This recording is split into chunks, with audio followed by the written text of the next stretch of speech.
Hello everyone, welcome back to our channel. In today's tutorial, I'm going to guide you through the GitHub commit process. By the end of this video, you'll be able to confidently make and track commits in any repository.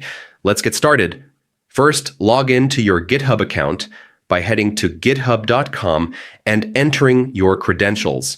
Make sure you have access to the repository where you want to commit changes.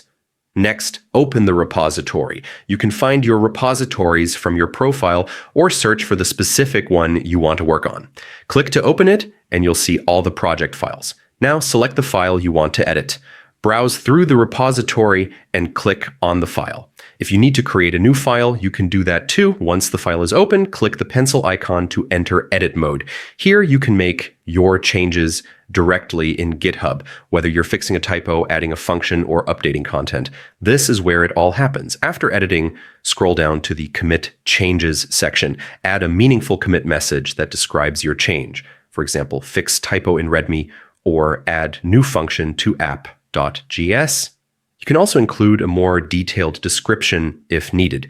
Then choose whether to commit directly to the main branch or create a new branch and start a pull request.